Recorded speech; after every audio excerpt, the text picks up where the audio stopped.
Hello guys, and welcome to today's video where I will be giving you 10 facts on the Portal series. You know, 10 facts, because it's a fact video. I make fact videos. I'm factalicious. I am sorry, I won't do that again, forgive me. And see, more uploads, because laziness is losing this war. So if you learned something new in this video, leave a like. And if you didn't, well, still leave a like, because you guessed it, you're just such a nice guy slash gal.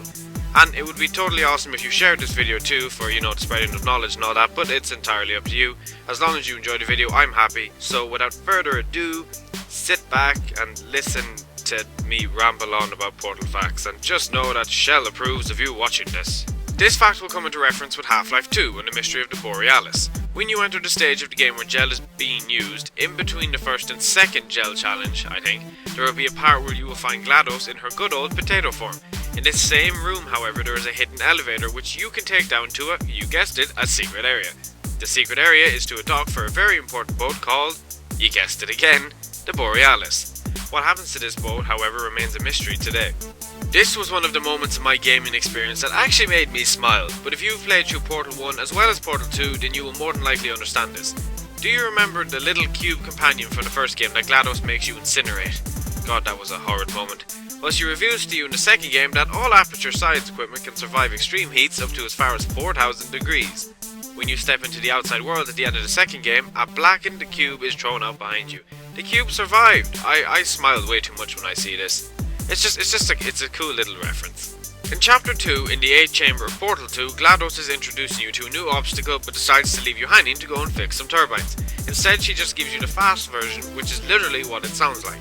If you were a smart gamer and decided to record this and play it very slowly, you would hear GLaDOS actually quoting a line from Moby Dick, have given you no help after all.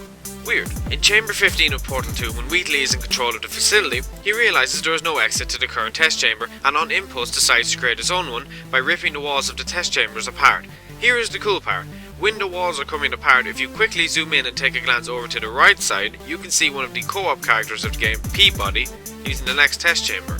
He quickly makes a run for it though, so you'll have to pay attention. In Portal 2, we know from a certain room in the game that Shell, the main protagonist's father, used to work at Aperture Science. If you didn't know this already, you might be intrigued to hear that if you didn't know this, it means you've literally walked through the room providing this. That's a lot of thises. There is a room with some science experiments placed around that was for bringing your daughter to work there. One of the experiments, for example, is a baking soda volcano.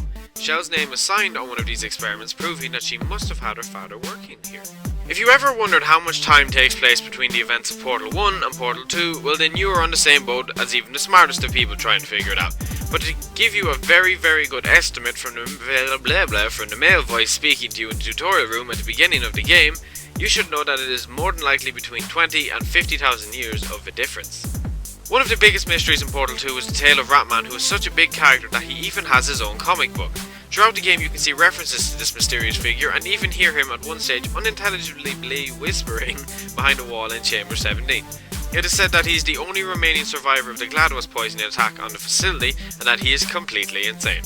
There is a part in Portal 2 where a destroyed turret is heading towards a fire. Save this turret and it will reveal past and future secrets to you. Some of the turret's sentences are very interesting and you should play the game and see for yourself what they are. Portal was originally going to be a game called Narbacular Drop before Valve took an interest in the title. It shares many similarities with the current Portal games, like the fact that it had a female protagonist and that it would be a puzzle game with portals. The portals were also blue and orange, however one feature we know that wasn't dragged over was being able to create portals through already made portals.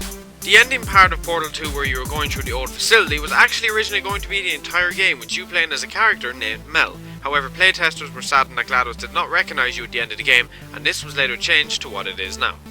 So guys, I hope you enjoyed this fact video. Any future suggestions, then leave them in the comments below. Don't forget to subscribe if you want to see more fact related videos, and as always, thank you for watching and I will see you in the next video.